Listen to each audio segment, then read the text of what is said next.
What if the true origin of evil isn't found in horror but in silence, in the quiet moments when a child begins to disappear behind his own eyes?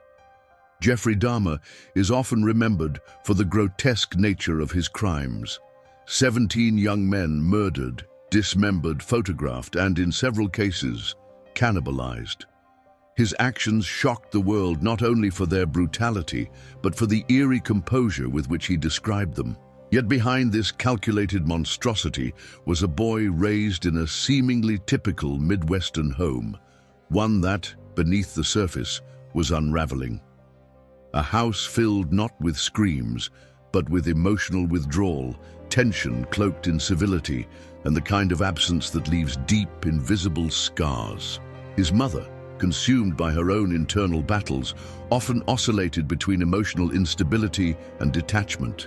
His father, rigid and focused on control, struggled to reach a child who was already slipping into internal exile.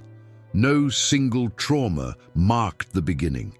Instead, it was a slow erosion of connection, a home where affection was inconsistent, understanding was rare, and Dahmer learned to observe rather than speak, to detach rather than feel.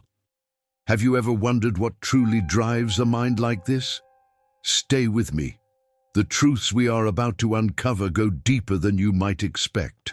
Because to understand what Jeffrey Dahmer became, we must begin not with his crimes, but with the quiet, early disintegration of a boy no one really saw. In that home, where emotional connection was inconsistent and unpredictable, Dahmer wasn't taught how to feel, he was taught how to hide. Affection came in flashes, often followed by confusion or withdrawal. Conflict was frequent, yet nothing was truly resolved. Over time, silence became his language, detachment his survival.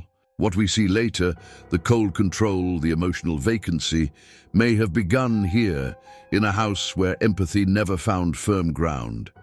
These are not just details of his upbringing, they are early signals of a psyche turning inward, growing darker in isolation. Have you ever recognized fragments of these patterns in ordinary people? Share your perception. Your voice matters here. And if you haven't already, check if you're subscribed to Criminal Psychology Unmasked. This channel is dedicated to analyzing, not sensationalizing, to questioning, never excusing.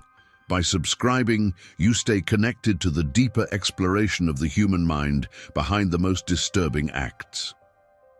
Now let's move closer to the first visible shifts, the subtle, often missed behaviors in Jeffrey's early years, clues that in hindsight tell us the descent had already begun. Now let's go even deeper into this quiet transformation, where the absence of healthy affection doesn't simply leave a void, but reshapes the very architecture of a child's identity. For Jeffrey Dahmer, love wasn't consistent. It wasn't safe. And when love becomes unpredictable or conditional, the developing mind may begin to rewrite its own definitions of connection, control, and intimacy. What was meant to be nurtured, empathy, recognition of the other, can become distorted. Not erased, but bent into something unrecognizable. During his trial, Dahmer stated, "It was my way of making sure they wouldn't leave." This wasn't about hatred. It was about fixation, a desire to possess, to freeze a moment of closeness that he believed could never exist in real life. That need, born out of emotional deprivation, evolved into horrifying behavior. He drugged his victims, rendered them unconscious, and attempted crude lobotomies, not purely as acts of violence, but as desperate efforts to create silent, compliant companions. The line between affection and control was shattered long before the first crime. Psychological studies on attachment trauma have shown that children raised in emotionally inconsistent environments often develop an impaired sense of empathy.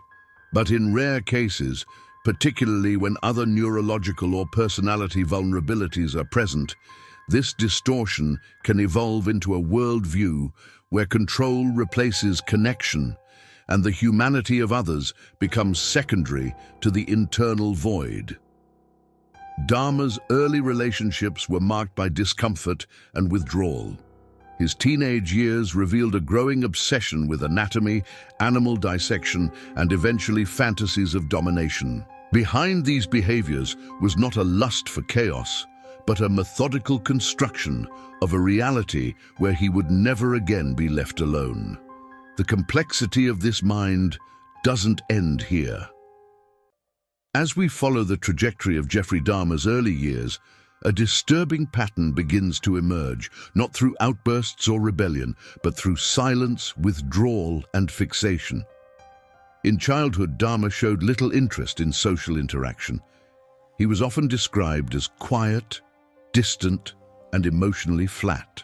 His classmates recalled that he would sometimes fake seizures in school, or talk about dissecting animals with a calmness that felt out of place. These were not merely signs of introversion, they were quiet ruptures, early signals that something in his perception of life, death, and connection was fundamentally shifting. At the age of 14, he began fantasizing about having complete control over a male figure, not through partnership, but possession. He later confessed that the idea of an unconscious companion, motionless and compliant, gave him a sense of peace. It wasn't violence he was seeking. It was stillness, predictability, the absence of abandonment. These fantasies didn't appear overnight. They were the culmination of a long internal journey shaped by isolation and unmet emotional needs.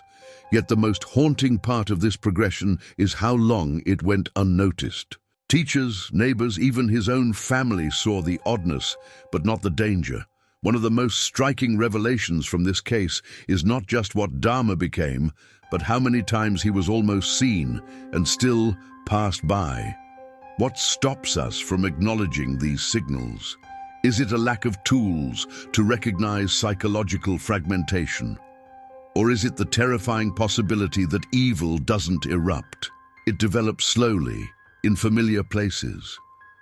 If this reflection resonates with you, write below. The mind hides more than we dare to see. But there's another hidden layer we need to uncover. The moment when Dahmer's fantasies no longer remained safely locked within his mind. The transition wasn't abrupt, but it was deliberate. In 1978, just weeks after graduating high school, Jeffrey Dahmer picked up a hitchhiker named Stephen Hicks. They drank together. They talked. But when Hicks tried to leave, Dahmer panicked. He later described it as a moment of impulse, but the act itself was methodical. He struck Hicks with a dumbbell, strangled him, dismembered the body, and buried the remains in the backyard. This was not a frenzied explosion of rage. It was an attempt to preserve what couldn't be kept, a person who didn't want to stay. From that point forward, fantasy and action began to blur. Dahmer's need for control grew darker and more precise. He drugged victims to immobilize them, created makeshift altars with their remains, and even attempted crude experiments to create zombies, injecting acid or boiling water into the brains of unconscious men. In his own words during the trial, he said, "I wanted to create a life that I could control completely."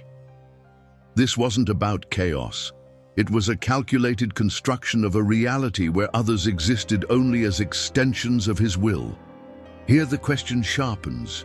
Were these acts the result of disintegration, a loss of control? Or were they the execution of a coherent, albeit profoundly disturbed internal logic?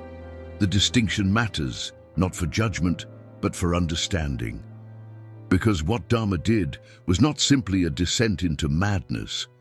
It was the steady erosion of boundaries until the imagined became real and the real became disposable.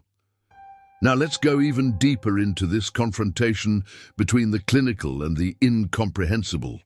The moment when psychiatry was called to interpret not just the crimes, but the very structure of Jeffrey Dahmer's mind. During the trial, a team of defense psychiatrists presented diagnoses that painted a complex, fractured psychological profile. They described Dahmer as suffering from borderline personality disorder, obsessive-compulsive tendencies, necrophilia, and a profound dissociation from normative emotional experience. Their argument was not that he was unaware of his actions, but that his mental illness distorted his perception of morality and consequence. Yet the prosecution brought its own experts, who countered with a starkly different view. They insisted Dahmer was legally sane, calculated, methodical, and fully conscious of the criminality of his behavior. They pointed to his efforts to hide evidence, to manipulate police, to select vulnerable victims, and to build what one psychiatrist described as a private world where he was God. The tension between these interpretations was palpable. Was he a fragmented mind spiraling beyond control, or a man who used his intelligence to orchestrate horror with cold precision?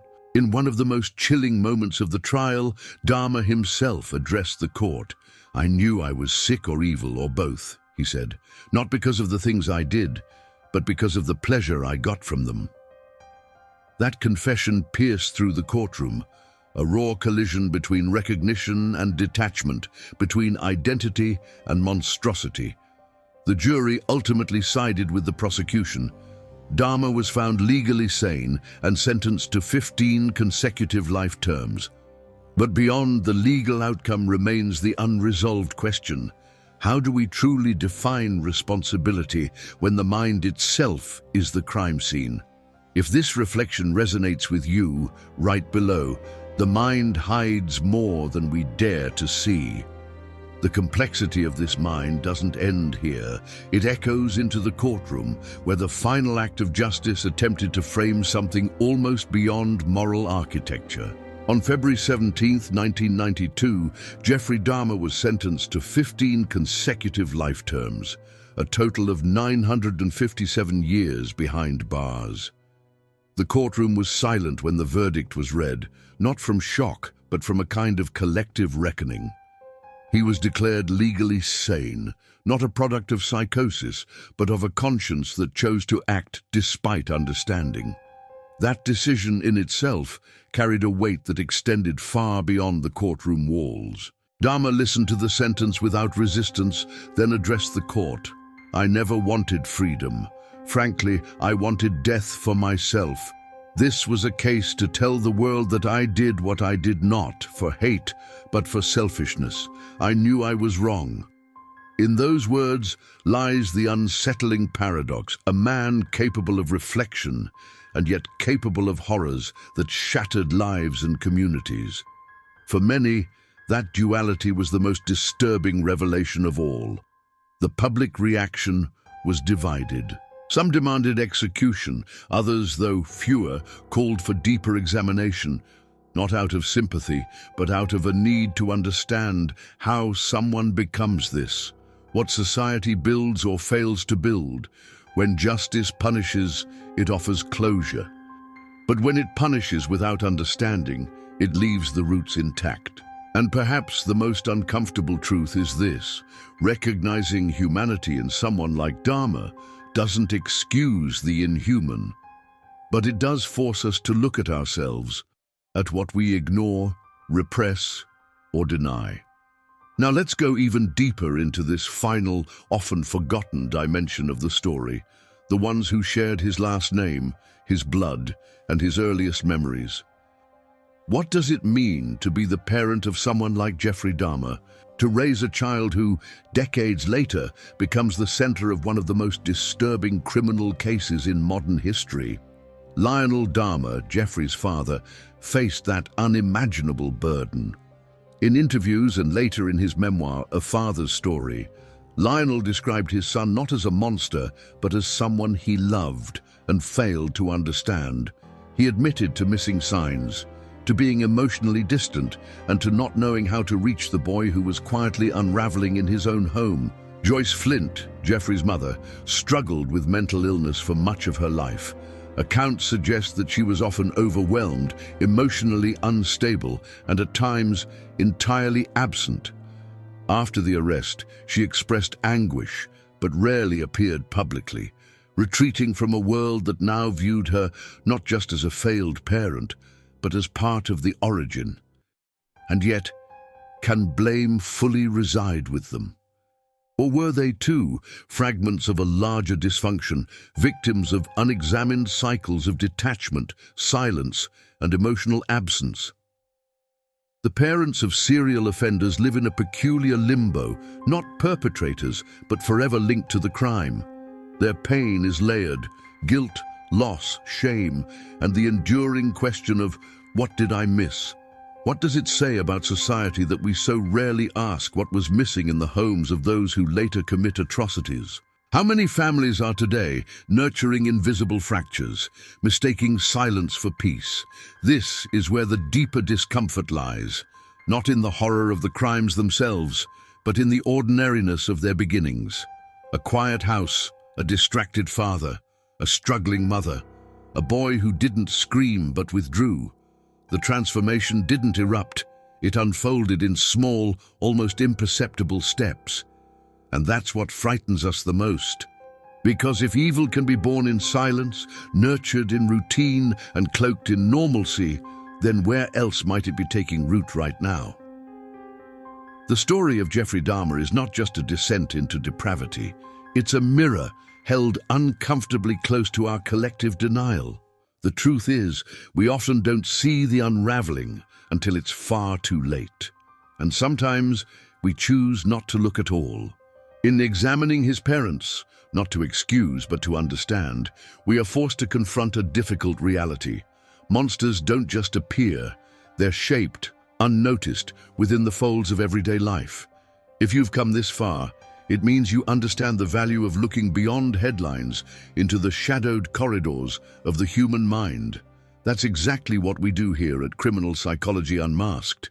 Each week, we go deeper, not to justify, but to reveal what often remains unseen.